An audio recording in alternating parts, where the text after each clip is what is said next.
Hi everyone, welcome back to Betrayed. Thank you for joining us today. We have a brand new story to share. So let's begin. My name is Lucas Bennett, and in many ways, I'm just an average 33-year-old man. I'm one of four partners in a successful plumbing business. When this story begins, I'm married to Elena, a beautiful 32-year-old woman often described as a trophy wife. She works as a secretary for the owner of the local BMW dealership, and together, we have an 8-year-old daughter named Maria. We own a home in a lovely part of town, and also have a summer house on a well-known island in the Baltic Sea. Elena and I first met when I was installing the town's new central heating system at her parents' house. She was still living there and in a bad mood, having just broken off her engagement with a man nicknamed Bum Blasted. The reason? An angry husband had caught him sleeping with his wife and shot him in the bare backside using a shotgun loaded with rock salt. Blasted had a reputation as a womanizer, but this time he had gone too far. His real name was Ryan Grant. His mother had worked as an au pair in California and returned home 4 months pregnant. She named her son Ryan, believing it was the first name of her handsome American lover, though it was probably just an alias. Eventually, she reunited with an old classmate, Elias Grant, a man she had ignored during school but now saw as a suitable father figure for her child. Elias, once a shy and overlooked boy, gladly accepted the chance to marry her despite the circumstances. He legally adopted Ryan, and surprisingly, the family thrived.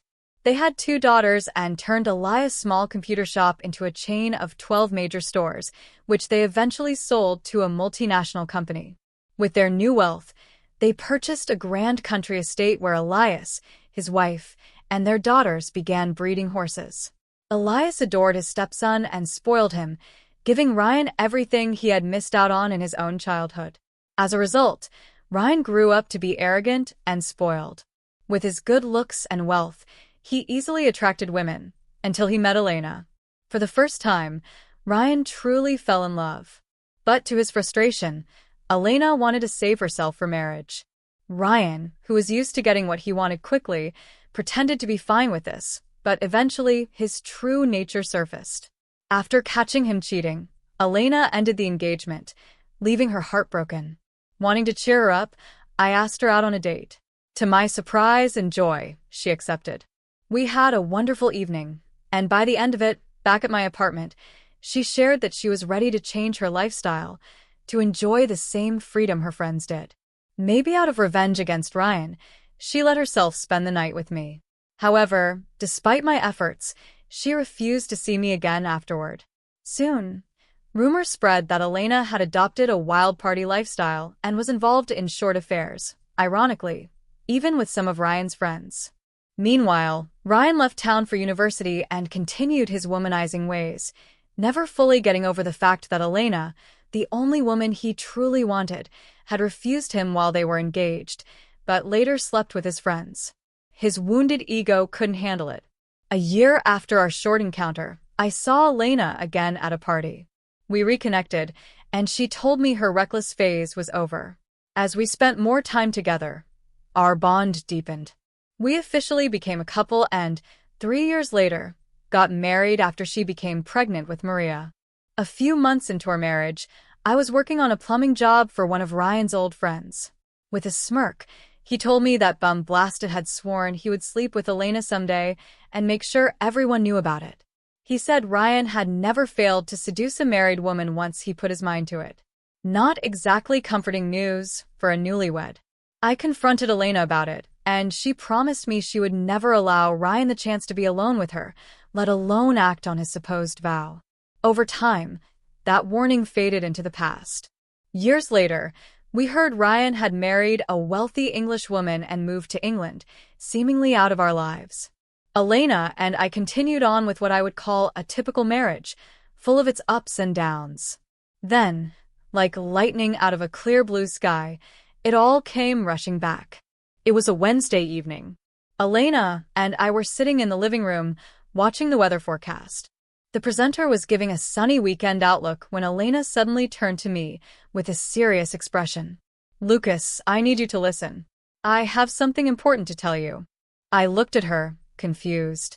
All right, go ahead. Something happened not today. It's from before we met. She paused. Do you remember my ex-fiancé, Ryan Grant? I frowned. Oh, you mean Bum Blasted? Yeah, I remember him. The guy who got shot in the butt for sleeping with someone's wife. People still talk about that guy. I had heard that he was still a complete scumbag. Did someone finally shoot him again? I asked. Elena had turned pale. No, nothing like that.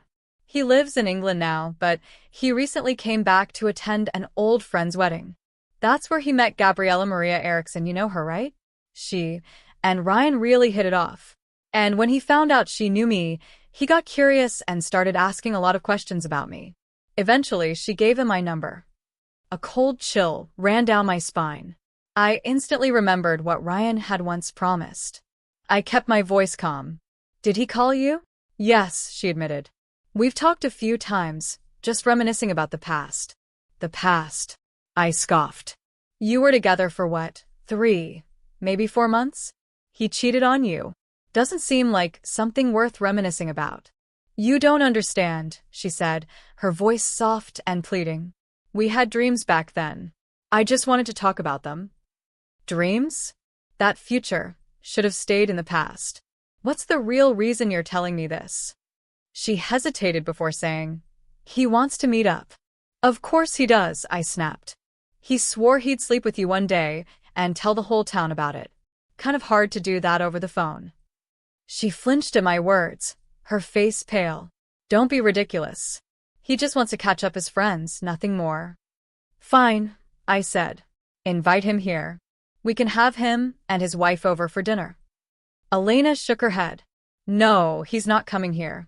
He won a bonus week at a 5-star hotel in Ischia and invited me to join him. His wife can't go.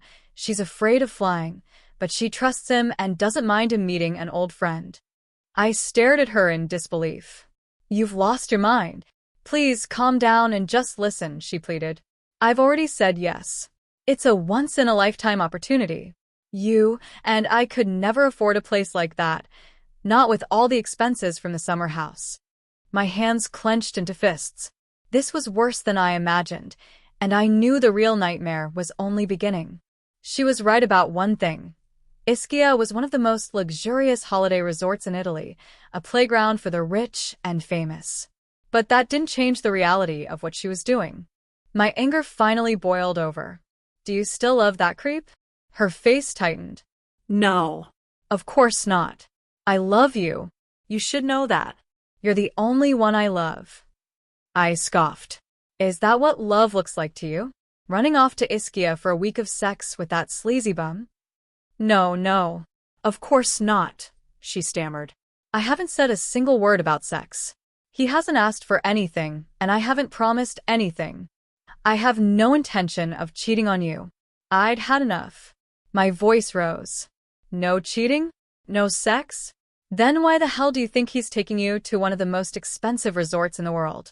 I don't care if he got some sucker to pay for it. If you think he's not planning to sleep with you every chance he gets, you're either lying to me or being unbelievably naive.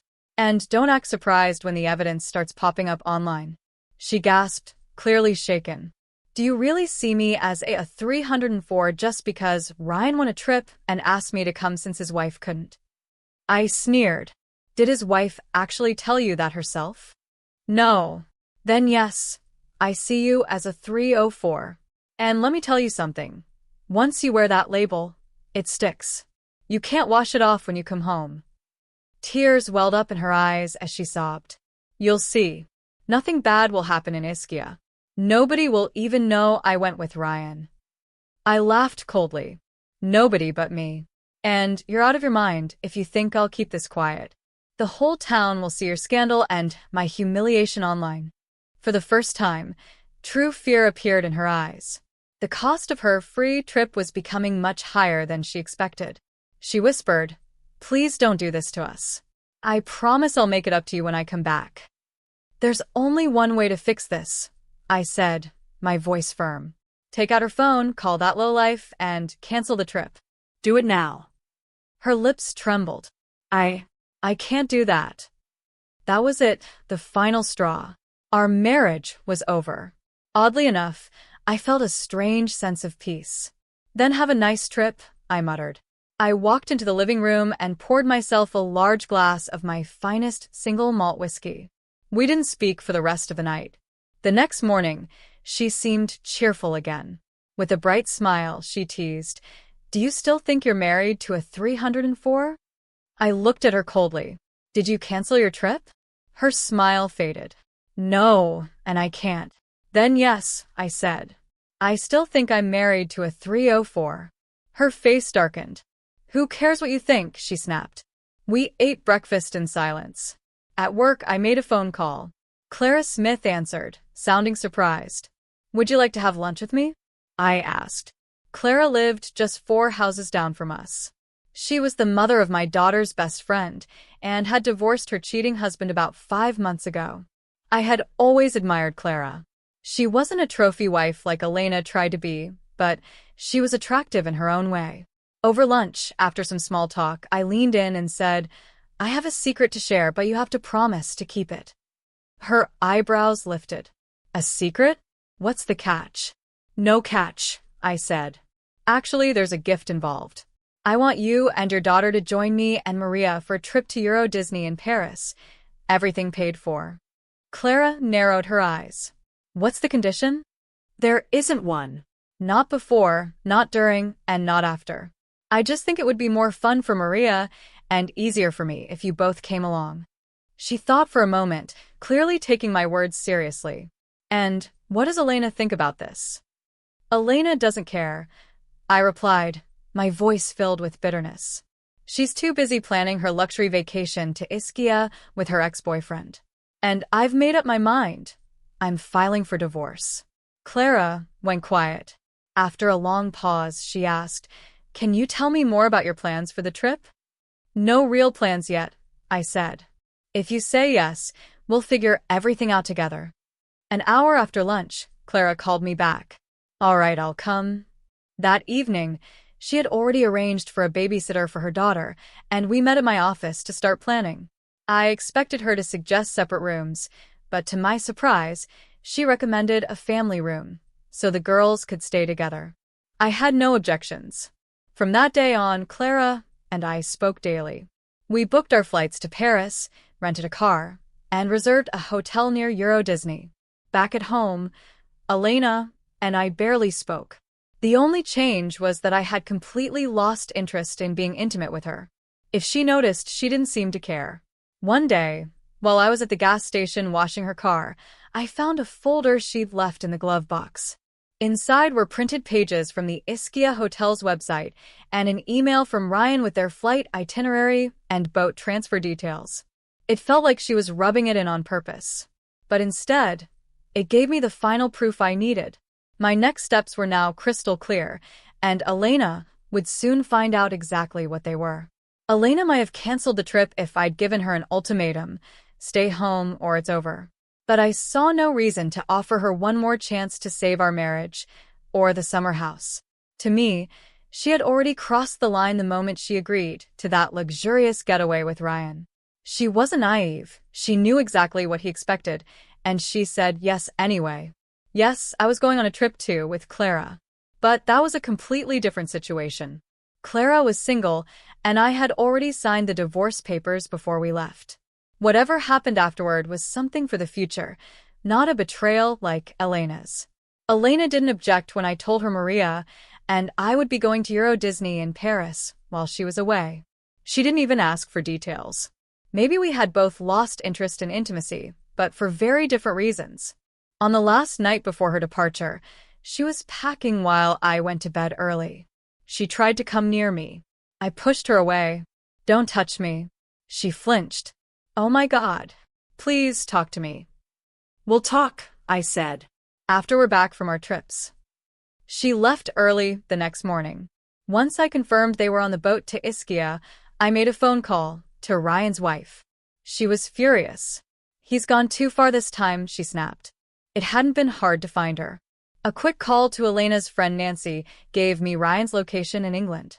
People with unusual last names are easy to track. A simple search led me to the Grant family's home phone number. Then I wrote my letter to Elena.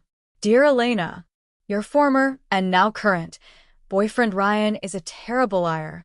His wife told me she was working as a hostess at their place while her husband enjoyed a week in Ischia. She said it was a lovely vacation on the island. Maybe you should have spoken to her before believing everything that man told you. She's promised to fly to Ischia as soon as possible for a serious talk with you and Ryan.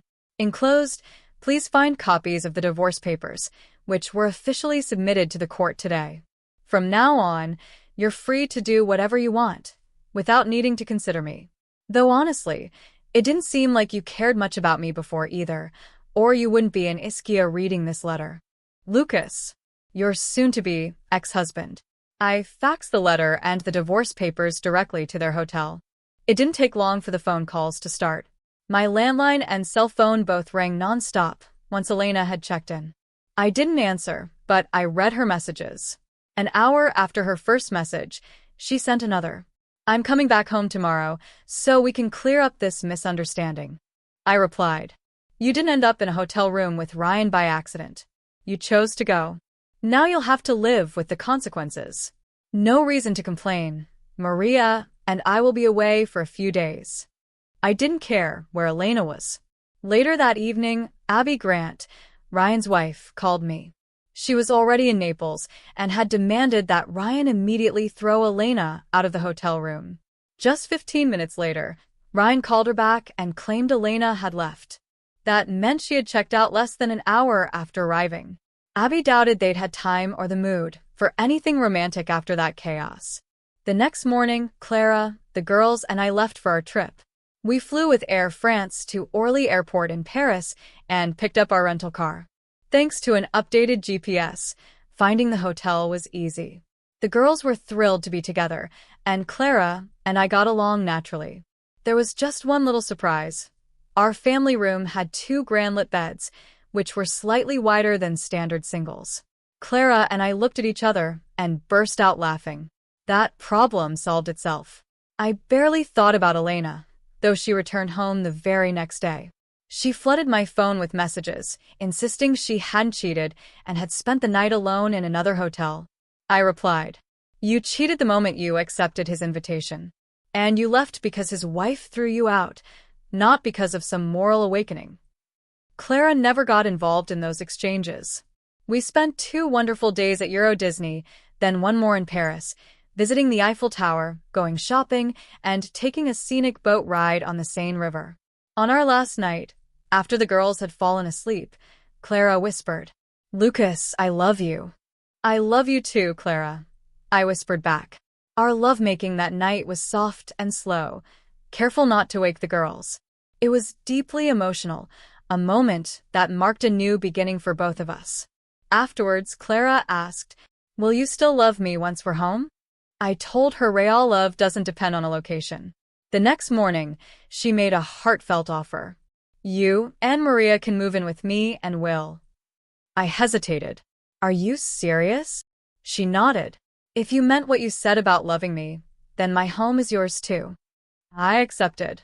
We both understood it was a quick decision. We'd only spent 4 days together, seeing each other at our best.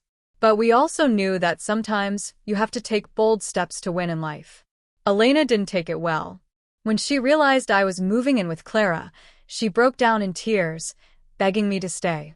But she had already burned that bridge the moment she chose Ischia over our marriage.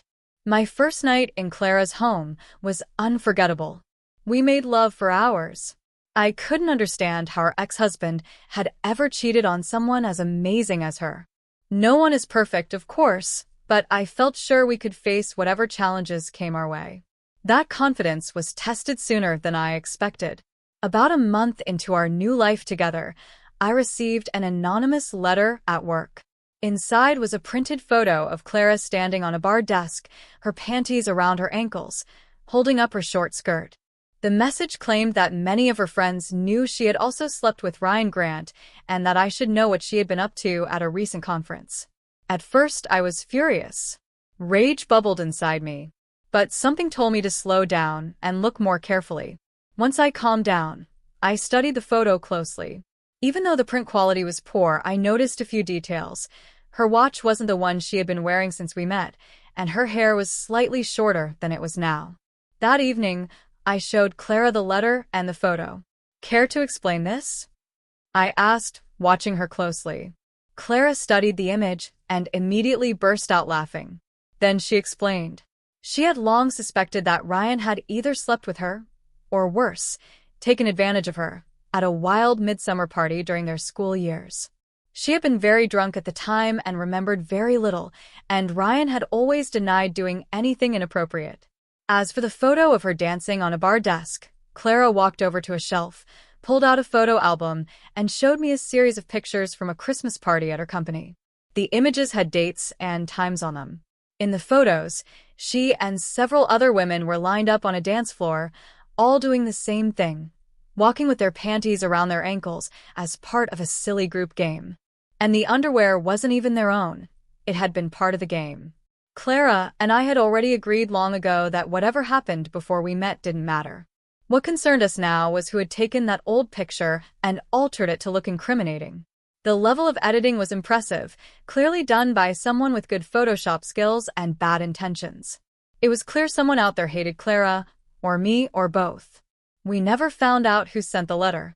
But after Clara showed the photo to several colleagues and publicly offered a reward for identifying the person behind it, the harassment stopped. One of my biker friends even promised to have a serious word with whoever it was, if we ever found them. From that point forward, Clara and I became even closer, knowing that there were people out there who envied our happiness. As for Elena, she and I decided to sell our summer house. She used her share of the money, along with help from her parents, to buy out my portion of our main home. Clara and I agreed to share custody of Maria, and even though we had a set schedule, Maria still spent a lot of time with both of us. Clara didn't mind.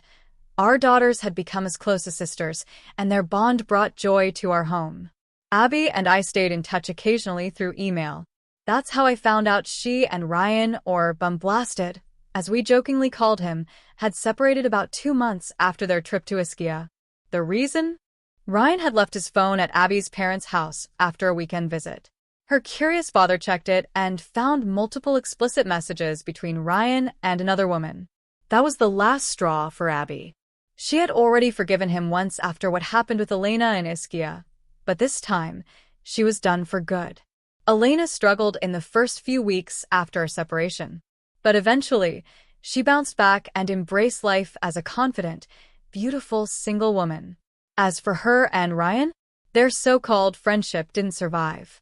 After the disaster in Ischia and everything that followed, they blamed each other for the fallout. Their relationship was beyond repair. Since then, Elena has dated a few men. Her first relationship didn't last long. The guy was a bit awkward and not a great fit. But her current boyfriend seems like a much better match. Even Maria has noticed the difference and approves of him. The only complication is that he recently went through a tough divorce himself. His ex-wife took almost everything before walking away. Meanwhile, Clara and I are planning our wedding. Everything is going wonderfully, not just between us, but also between our daughters. In the early days of living together, Clara and I spent a lot of time talking about what kind of future we wanted to build. Of course, we have our differences, but we both believe that love, compromise, and understanding can overcome anything. Our connection is stronger than ever. Intimacy is at an all-time high, and we've made a big decision. We're trying for a baby. Both of our daughters are thrilled about the possibility of a little brother or sister. Dear listeners, I'd love to hear your thoughts in the comments below. And don't forget to like, share, and subscribe. Until next time.